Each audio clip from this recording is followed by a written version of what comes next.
So, this is about my 500th time doing this because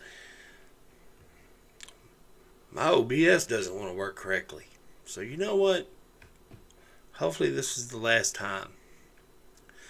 So, welcome to Disclosure TV News for the 400th time. You know?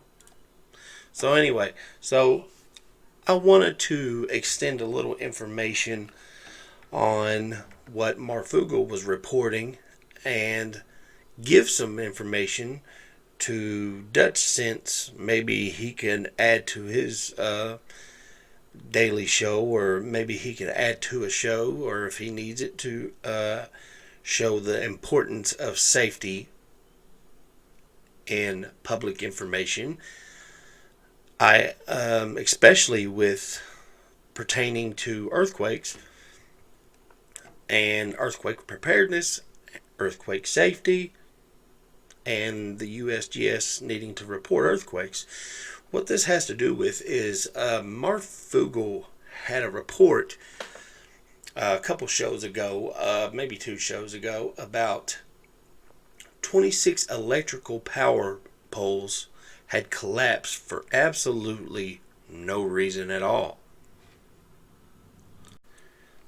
No one knows why these poles fell down.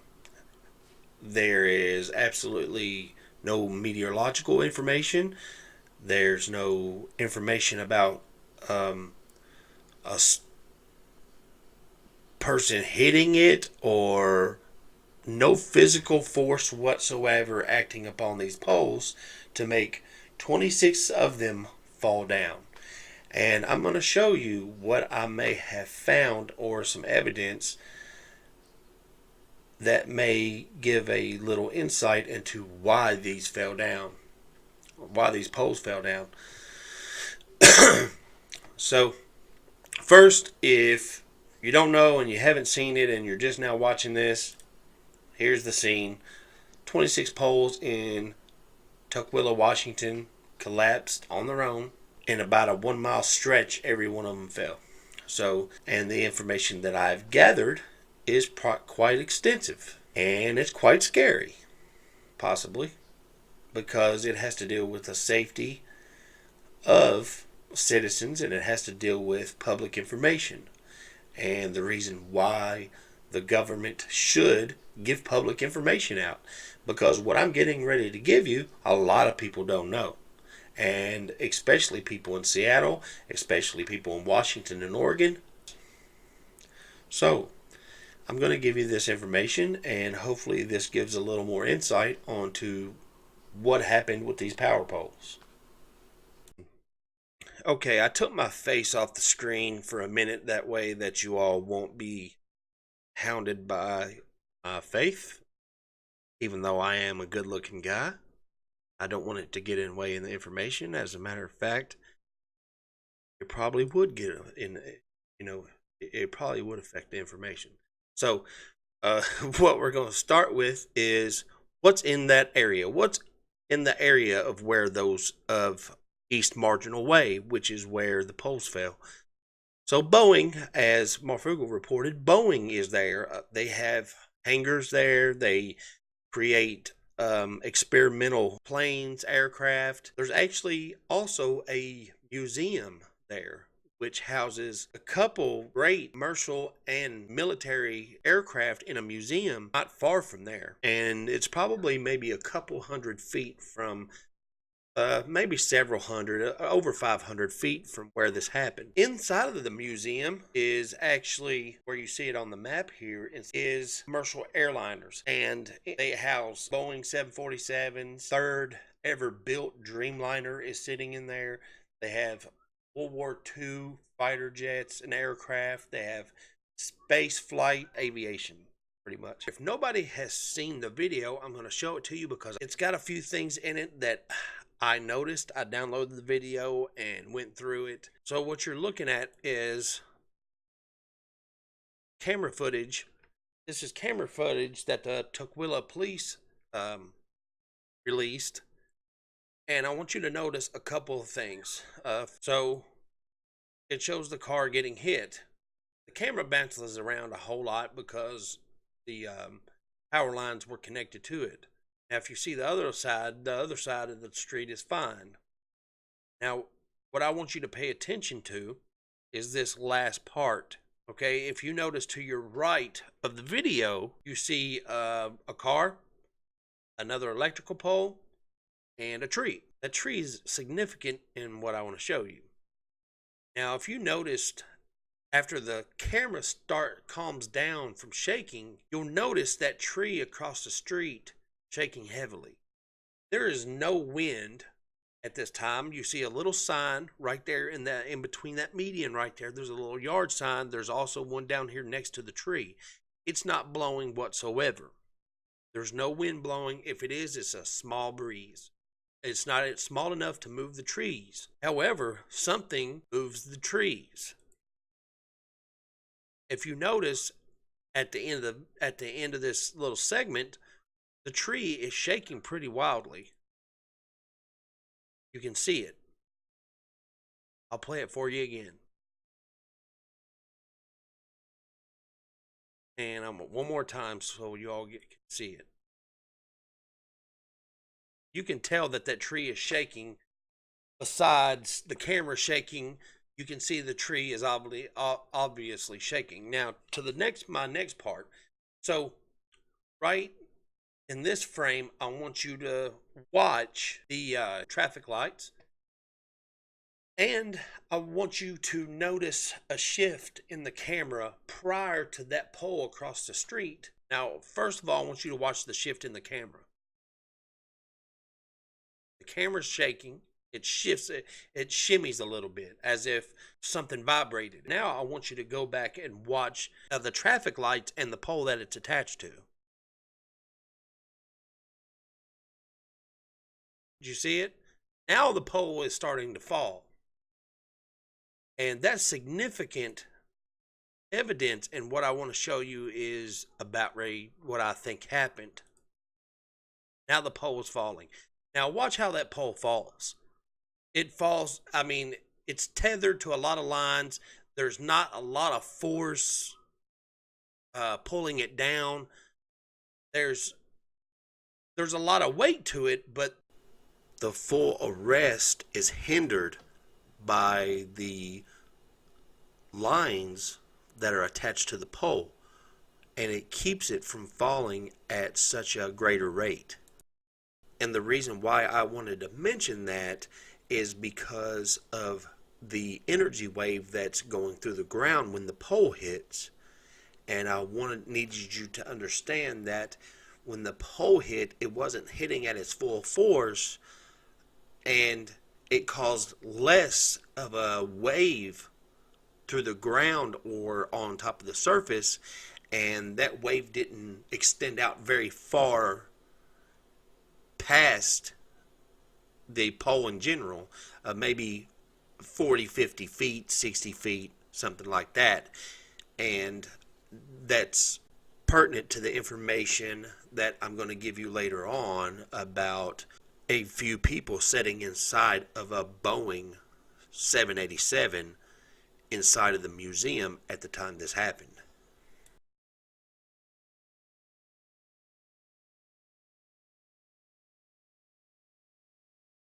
Now, this map in the area and its location of the museum to this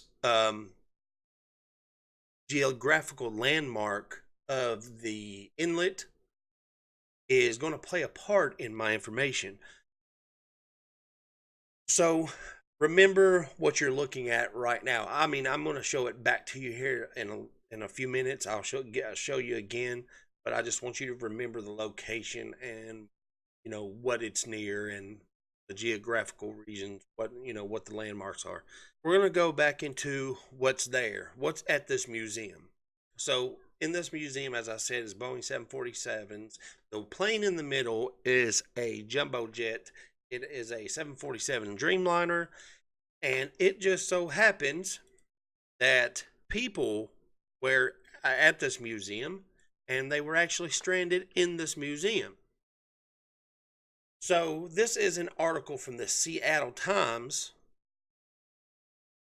and It states some visitors of the museum's West Campus Aviation Pavilion were stuck for a couple of hours until emergency crews could de-energize hot wires and rescue the trapped motors first, said visitor Jackie Lai, who said she was aboard a display 787 Dreamliner that went dark. She goes on to say, "We felt the airplane just moving. For me, it was like an earthquake." That's going to play a part in my information. That's part of the evidence I have. Now, is it possible for those telephone poles to shake a jumbo jet from a couple 100 feet away and travel up through the jet for the people to feel it? These poles were a couple hundred of feet away from the Boeing Museum, maybe even a quarter to a half a mile away. Now, is it possible for the traffic lights and the tree to shake right in the area? Of course. We're not going to dispute that they wouldn't shake. But what I will dispute is the fact that two people in an airliner was able to feel those poles vibrate and shake the whole jumbo jet. And what caused the poles to fall in the first place? I seriously doubt that falling electrical poles that far away could cause a jumbo jet to rock and the energy to go up through the plane into the seats and feel it. There wouldn't even be enough energy nearby to cause a vehicle to shake. The reason I'm saying that is because it's, first of all, the distance is too far away. Second of all, you have a lot of surface wave does not have very much energy. It can't move stuff. A surface wave doesn't have the energy to move large objects, especially travel through the ground and cause a Boeing 787 to shake and people feel it. So it couldn't cause that to move like that, especially a jumbo jet. Now, second, the materials that it had to flow through the ground and up through a set of tires, rubber tires, which rubber, as you know, acts just like an insulator when it comes to vibration. It dampens vibrations. Engineers use it all the time on machinery, on vehicles. You have rubber bushings in between your tie rod ends. You have rubber bushings in between moving parts, so vibration doesn't transfer from one piece to the other, and it does dampen it down a fair amount. So you have those tires that's dampening down, and then you have concrete, the ground, other parts of the plane that it has to travel through in order for the passengers in the seats to feel it. And an S-wave just doesn't have the energy to move an airplane of that size. You have the frame, and then from there you have two passengers that's sitting in a seat. That also dampens it even more. Now, that aside, whether they felt a tiny vibration, they said the whole plane rocked. And that information is important for knowing the reason as to why these electrical poles suddenly fell and crushed a car on their own. So I'm going to start off with a Google map, a Google Earth. So this exact spot, 9404 East Marginal Way, is the exact spot where, the exact road where that happened. Now, I told you to remember that landmark where that inlet is from the ocean, and I told you to remember where it was at. Now, I'm going to place this other map right on top of that. If you look at the bottom purple dotted line and match it up with the Google map in the same location,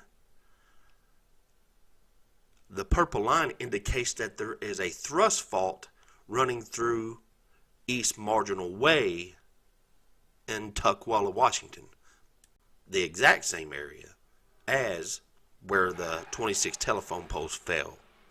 There are several seismic anomalies in the exact area of Tukwilla, Washington.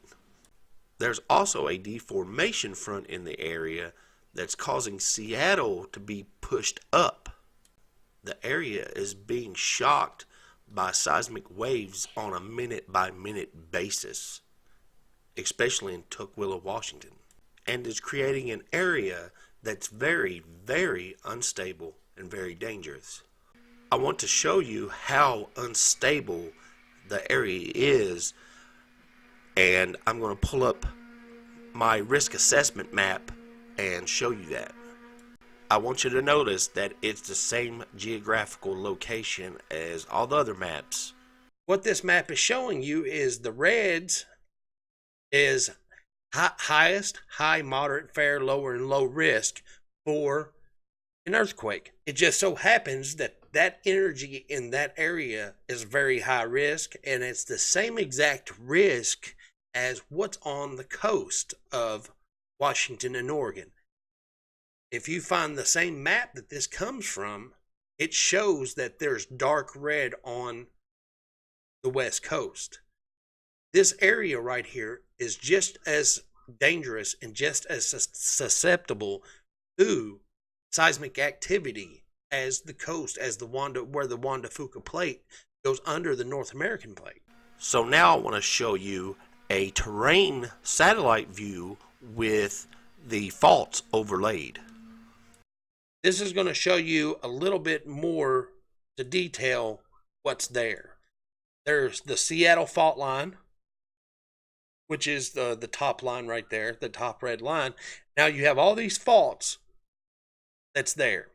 And you see this lower fault line that dips down right by the bend of that river is where 3404 East Marginal Way is, and is exactly where the electrical poles fell. So I want to show the placement of the fault line against Google Maps image and show you how close that fault line runs to East Marginal Way. If you look at the placement of that fault line, it's spot on. You couldn't get any closer if you tried. That could not be a coincidence with what happened. Now, the USGS didn't report an earthquake there at all. I mean, if you're sitting there in awe right now, you better be, because I'm showing you the fault lines between Seattle and Tukwilla, Washington.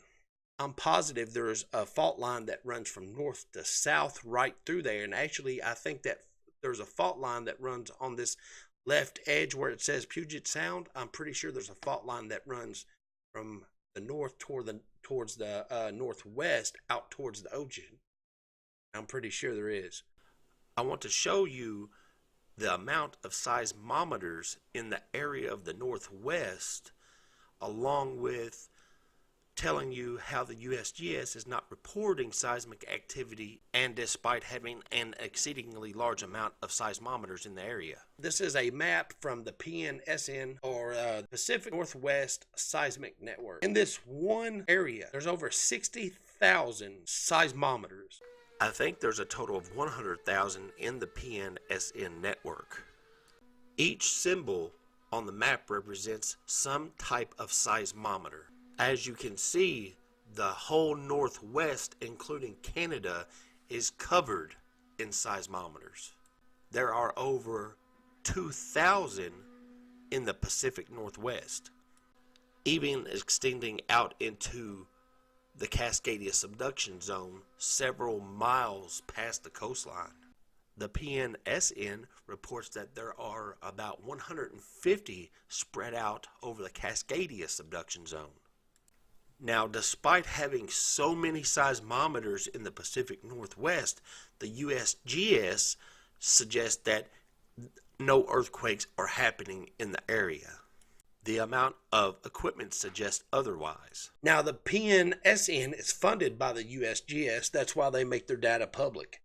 The PNSN buries the data under mountains of links, and it's very hard to find this information. So despite having that many seismometers in the area between two organizations, the PNSN and the USGS. The USGS says no earthquakes are happening. After showing you that, I want to show you the amount of seismic activity that was going on April the 5th in Tukwilla, Washington at the time of the poles collapsing. On the 5th, I just so happened to be looking up seismic data on the PNSN network. And I had no idea that the pole collapse had even happened. And a few days later, I was watching Marfoogle's show and saw the report on the electrical poles falling. And coincidentally, from that day, I had saved a seismic data sheet from April the 5th. This is the waveform data sheet that I had saved from April the 5th via the PNSN network website. And as I said, coincidentally, and I'm not joking about that, it just so happens that this is the data sheet that I had saved from April the 5th, and I was shocked that I even had it, and I didn't even really know I had it until I looked at the date on the top of the sheet that I had saved. As you can see from the data sheet, on April the 5th, the seismic activity in that area was extensive, and the ground was vibrating at a great rate. This seismic data sheet represents earthquakes within a 24-hour period in that area. As you view it, you can tell that there are multiple earthquakes happening every few minutes, along with 10 to 20 earthquakes happening every hour. And that's a lot of energy in one spot. And the whole area is highly seismic, even more so than the USGS is leading you to believe. And this data is showing how much seismic activity was going on in the area of Tukwilla, Washington at the time of the 26 poles collapsing. And what I think caused the poles to collapse was an earthquake. What I think caused the people in the jumbo jet to feel the jumbo jet to shake, as they said they felt as if there was an earthquake happening, and they were too far away from the incident to shake a jumbo jet. And along with the traffic lights and the tree that was shaking wildly right when the incident was going on, I believe what caused these poles to fall was earthquakes going through the area. And as I'm proving, there was a lot of earthquakes at the time that all this was going on. And it probably wasn't a massive earthquake, but you have to understand how much energy, if you look at the seismic graph, how much energy is going through the ground at one time. So imagine those poles being shaken constantly on an hourly basis and all that energy flowing up through them. As a construction worker with 20 years of experience in building homes and building commercial properties, I can tell you that wood doesn't respond very well to constant vibration like this. It can tear the fibers in the wood apart to the point to where it won't support its own weight.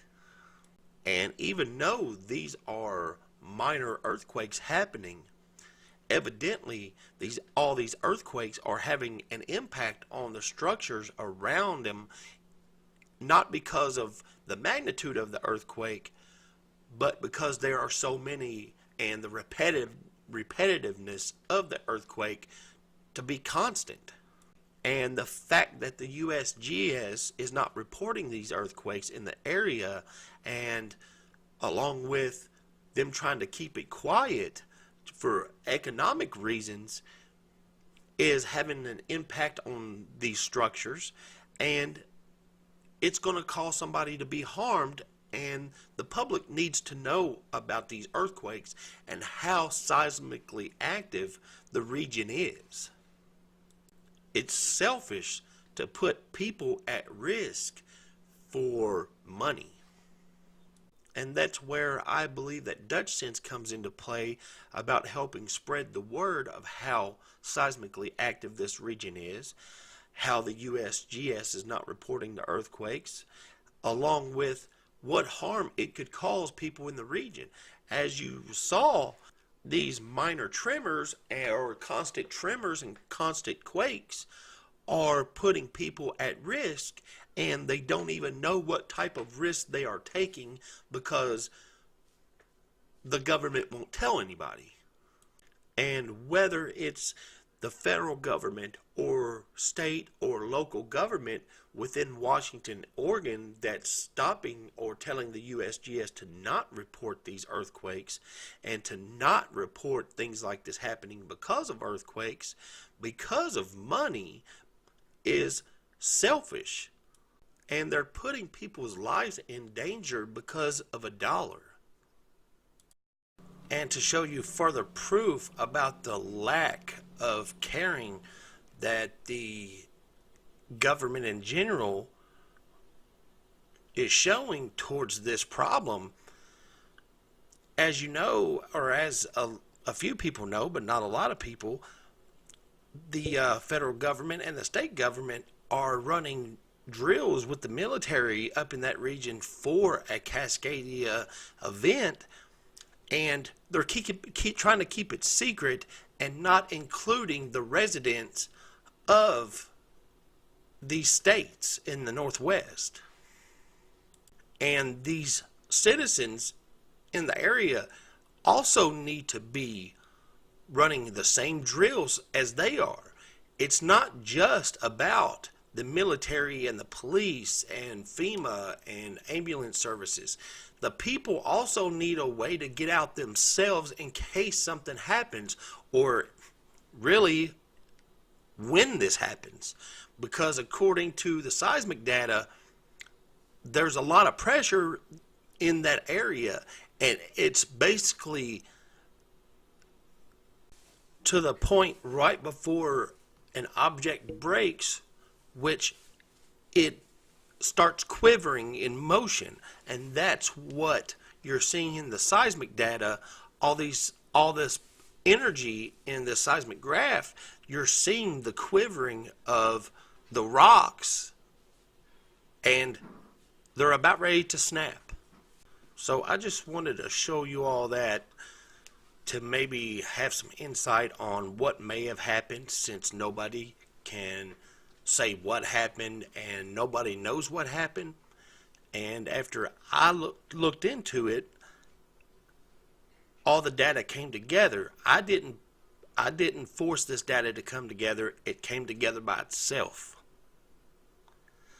I appreciate you all watching. Hopefully I didn't bore you, and hopefully I didn't say too many uhs. Like I said, my OBS wasn't working hardly, and I had to do it this way. I had to edit and re-edit and edit and re-edit, but I believe this information was important to get out, and I believe that it's important for Marfoogle and Dutch sense to hear. So I appreciate y'all watching, and I hope you all subscribe, and I hope you all like my videos. And this is Disclosuretv. We are out of here.